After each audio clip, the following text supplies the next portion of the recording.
Welcome to Wear Love Wednesday, ladies. Here we are. We're back again. We are back again. And before you saw us, we were having our own conversation. So today's going to be really good. I feel it already. I'm here with Crystal and Paula. Here we are. And why are we here? Is because we are so excited to spend this time with you. Our mission is to bring us together so that you can walk your runway of life with purpose and joy and confidence. And Paula. That's right. That's what these Wear Love Wednesdays are all about. It's about continuing in our mission. And so we are going through our Little Black Dress magazine together. And this week we are on section 3 of the magazine, and it is called Rock the Royalty. We're all wearing our purple. We represent. You want to tell them a little bit about the devotional this week and what the subject is about? So, this week is all about the Rock Your Royalty and the Daughters of the King. And the scripture that comes to mind for me is Isaiah 61:10. And it talks about, I delight greatly in the Lord. My soul rejoices in my God, for he has clothed me with garments of salvation, and as a bridegroom adorns his head like a priest, and as a bride adorns herself with her jewels. So when I think of that today, I have on jewels. And one of my favorite jewels are butterflies because they're so freeing to me. But this is just things that I put on my body that makes people think of me. But the meaning of that is so much deeper than the jewels that we naturally wear. And the royalty, like I have on this bright purple, which really means royalty. But what does God say about royalty? I mean, we have our own thoughts of what royalty looks like, but when he sees us, these clothes don't matter anymore. What really matters is what's on the inside. Absolutely. What the things that he's given to us to equip us to be royalty. Are we really showing them? Are we showing those jewels? Are we showing off our beautiful bracelets and our earrings and our necklaces and what we wear from head to toe? I really think that when we dive into rocking our royalty, it is a moment that we have to realize what God is really saying about what real kingdom royalty looks like. It isn't the godly royalty that we walk into. Yep. It's good. So I always think about putting on love questions, which when you think of that, the daughter of the king, he knows what to say and what holds you back from those types of relationships. When you think of being a daughter of the king, what's holding you back from being a daughter of the king? Myself. That's a good way. Myself. I really do. I think it's myself. I think it's maybe past history, past experience, things that I received that maybe were untruths from the world. Oh, wow. I think you've spoken about this before. I think it is, along with that, is our lack of self-worth. Yeah. We don't feel worthy to be, if you really think about kingship, God calls us daughters. We are daughters of the king. But one, I don't think we fully understand what that means, so that holds us back. But also, I don't think we always feel worthy of kingship and of that royal position.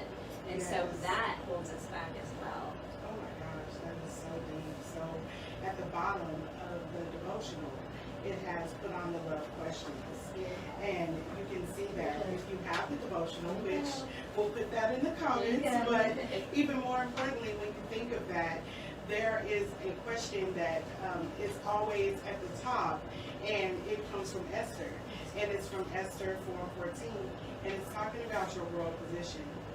So let's dive a little bit into that, and what are some of the top women of influence that we can think of that the Bible represents that? Like when you look at this page that has all these names on there, and I'm just going to call off a couple of them. We won't go into detail right now, but Deborah, which they're villagers in Israel, and then we have Corrie ten Boom, and she has a quote. You can look at this. Mother Teresa, another woman of royal position, and then Elizabeth Elliot, or Elliot, am I saying it right? It is Elliot.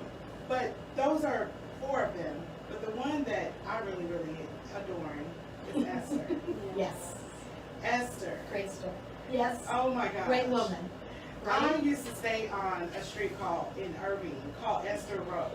And I felt like I was a queen that was moving into her queendom. Her position. Her position. And I really was. God was Yeah. aligning me for my position. Yes. And I literally was getting ready to go into that next move. Well, I think Esther, every week we talk about a woman of the Bible who has that legacy, right? And this week we're talking about Rock of the Royalty, and we're going to camp here on Esther for a bit because she is such a perfect depiction of Rock of the Royalty.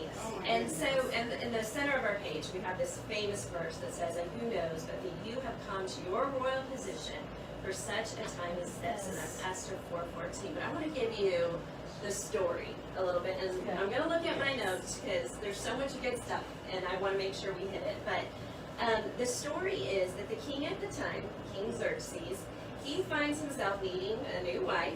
It's kind of a fun story all to begin with. And so there's a decree that is sent out. Yes, there's a decree sent out for young women who could qualify to be the new queen, and they would be brought to the palace. So it's kind of like that show, The Bachelor, The Bachelor, but in biblical times. So we all kind of know a little bit about that show. So picture that. Okay. So Esther qualifies, and she is brought into the palace along with all these other women, and she is chosen by King Xerxes to be the new queen. Okay. So, but the thing is, what the king doesn't know, and really no one in the palace knows, is that Esther is Jewish. And in that time, the land was very racially divided. So it was, if they would have known that she was Jewish, she would have never been chosen. The sad part of this story is one of the king's officials, he was very evil. And his racial hatred was so strong that he went to the king and asked for all of the Jewish people to be killed. It's just evil. I mean, this is like a genocide, wiping out the entire race. It's horrific to think about. And the king says yes. Which, still, I don't know why, but Who okay. would make a decree like that? That just kind of shows how evil even the king was, right? Yeah. I mean, so this hatred was deep. And when the Jewish people hear this news, they go into this time of weeping and mourning. So Esther's uncle Mordecai, who is obviously also Jewish, he sends a letter to Esther, and he says that she should make an appeal to the king and ask him to revoke this order. I mean, that sounds great, but we already know that this king is pretty hardcore, right? But also, in that time, you don't go before the king and make a request. When the king gives a decree, that's it. There's no, hey, let's barter. Let's, it's what he says. It's set in Well, and she stone. didn't really probably marry for love. She was just chosen. Right. Yeah. Right. So their relationship is, Different, yeah. There you It's not go. like I just met him and and we we have love a each other, thing, yeah. and we have This is respect. This was ordained and prearranged marriage. absolutely Yeah. moments of servitude. So she Yeah. recognizes this and is Yeah. like, Mordecai, you do realize You really that if I do this, I could die.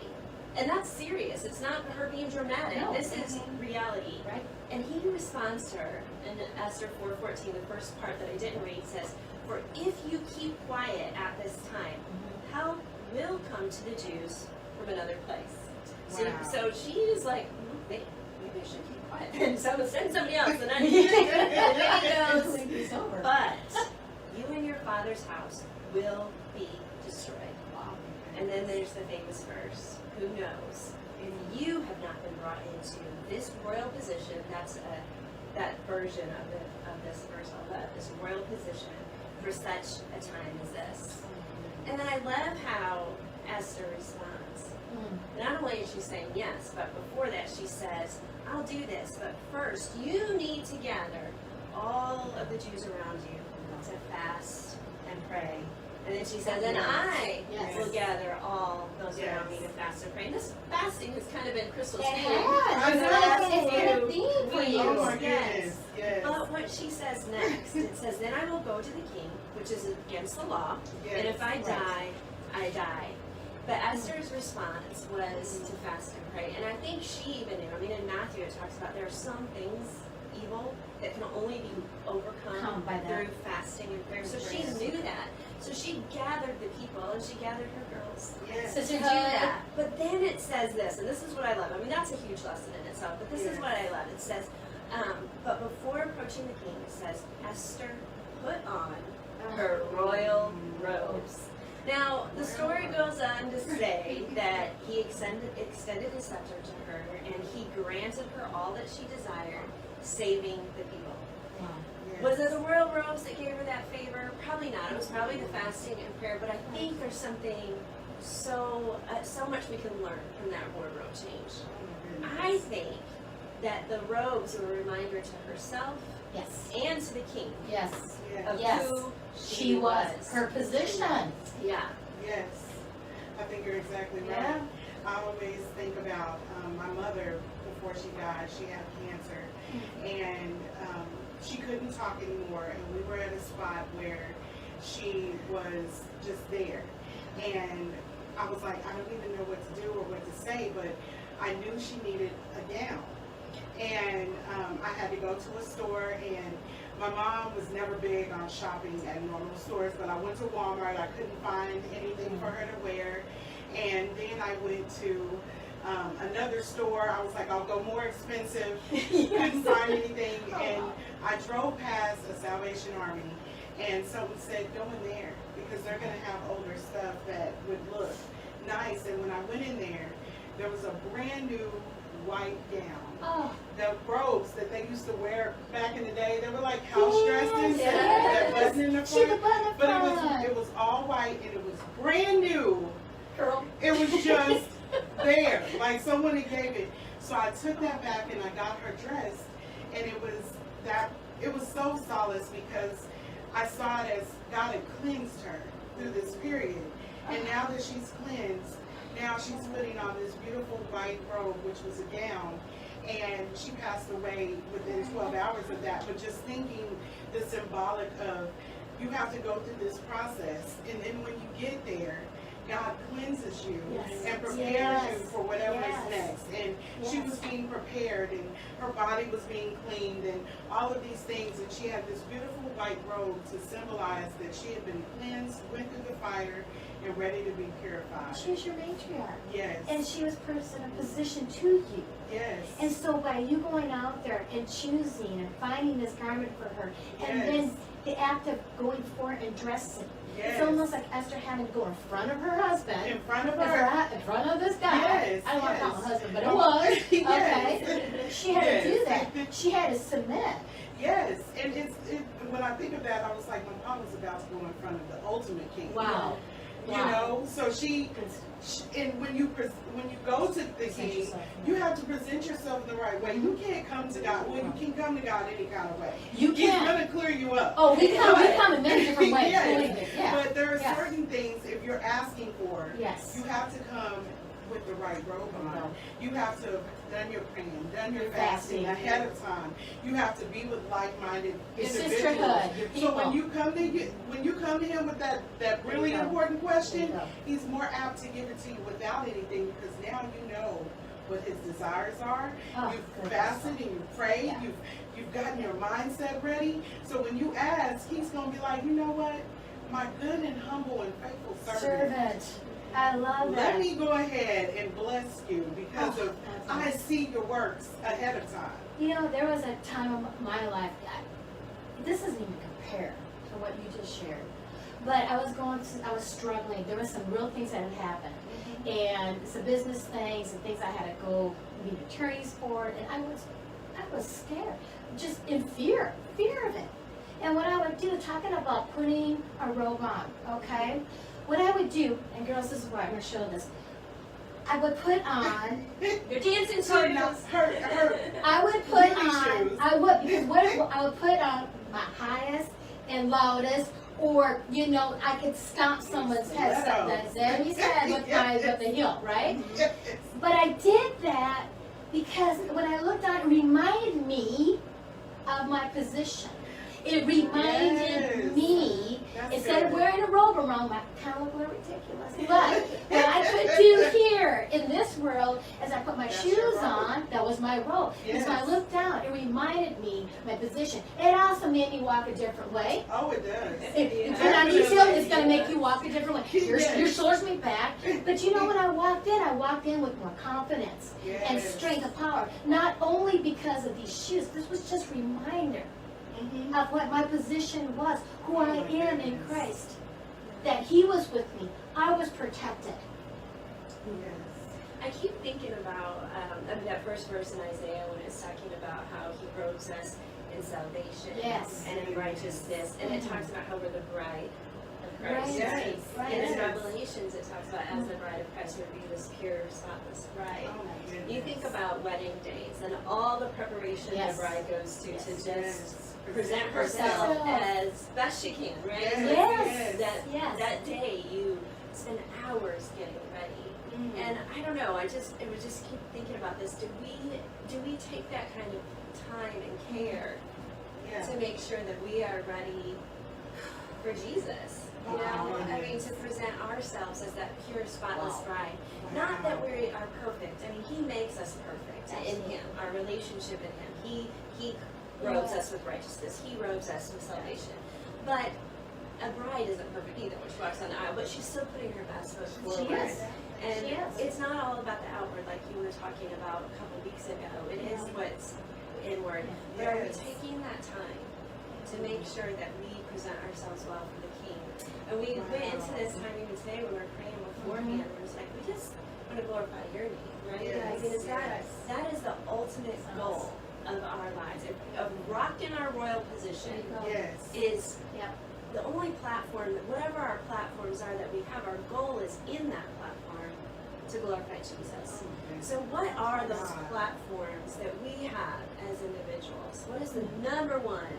I mean, a lot of times we look at our platform of influence as a stage moment or a career or those things are all part of it. But they're not first. No, exactly. So what is our number one platform of influence that we need to be rocking the royalty? We need to be glorifying His name.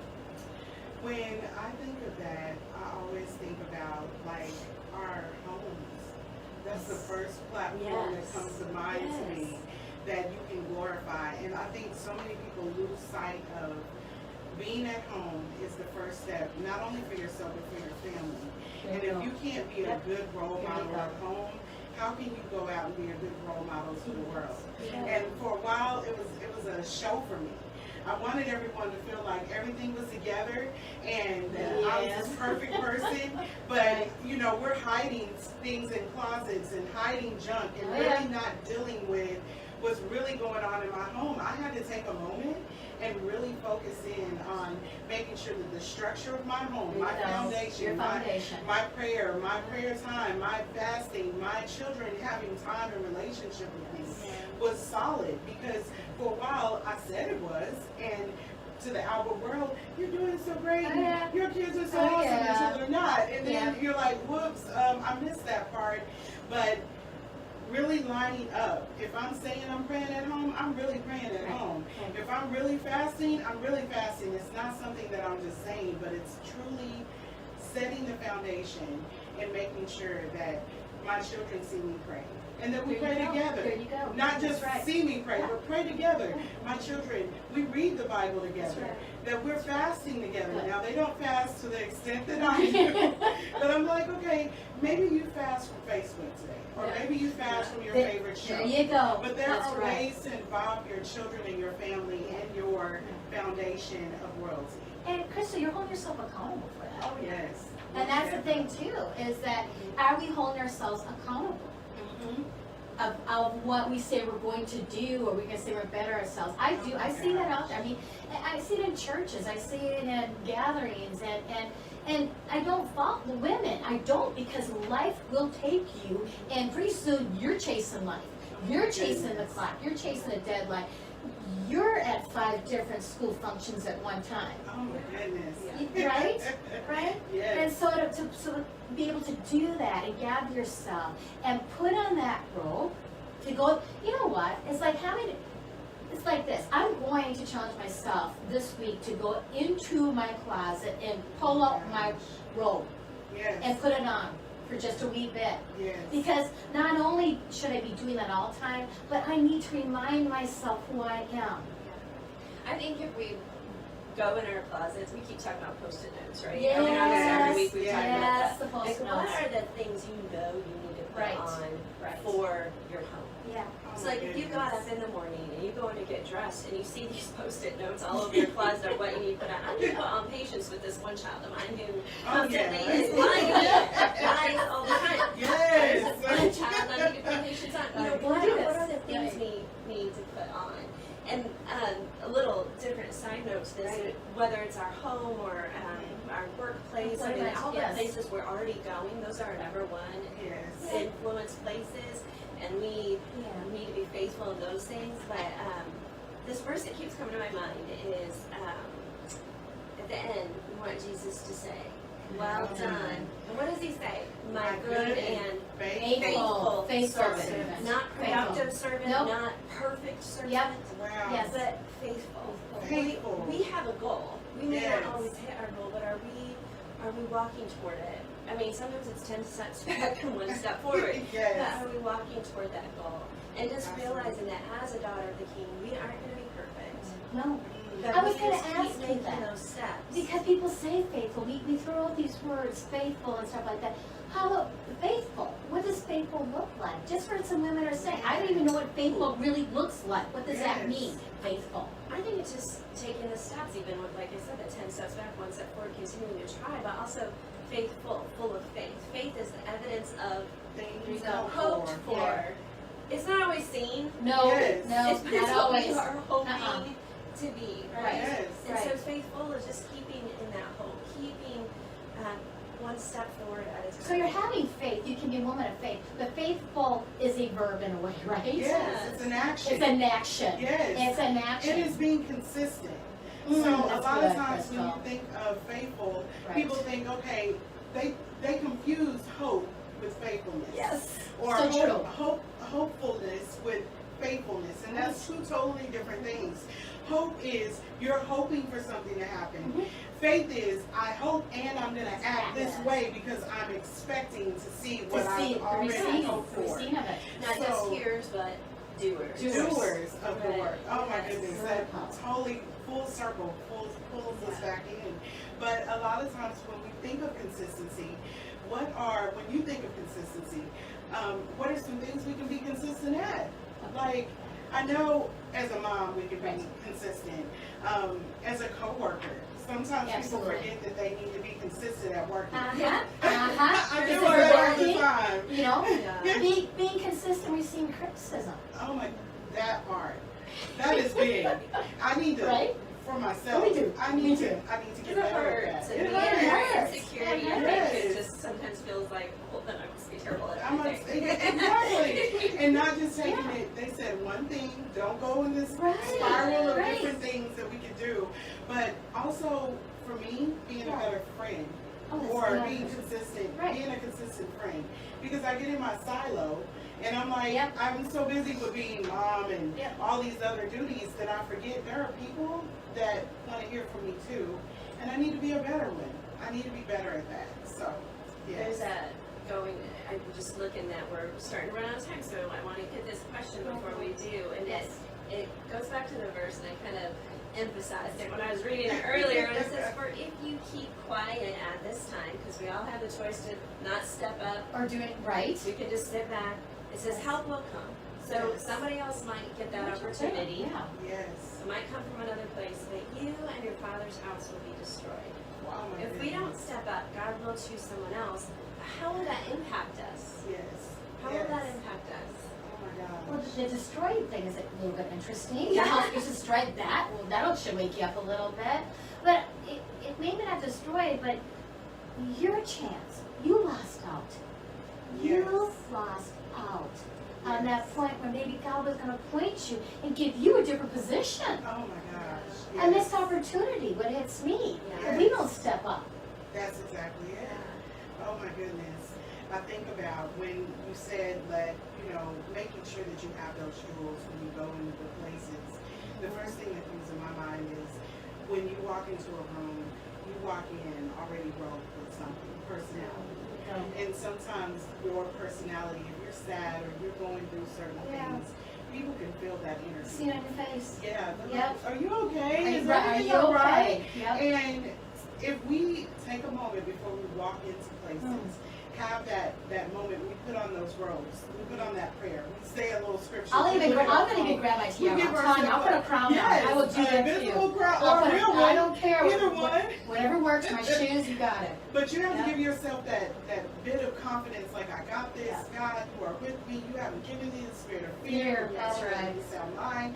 Just really, no weapon formed against me. You'll never Depending leave me on nor which forsake me. That part, just There you go. clothing yourself with that word and saying that prayer and then Yeah. thanking God. Yeah. And be like, God, I thank you in advance for what you're going to do. Yes, clothing ourselves with all those scriptures like we've been talking about. But I think two verses that pop into my head is, I can't remember the reference, but Okay. one, make the most of every opportunity. Absolutely. The other one Absolutely. is, don't despise small beginnings. Oh, right. So when That opportunities one. arise, whether it is a small opportunity or a big opportunity, we want to step into it because, like you were saying, who knows You don't know if what this was what is launching you into something new and special. But also, think about the joy that comes from walking in your purpose. You know, like when you see someone else I love it. shine because you were there to listen.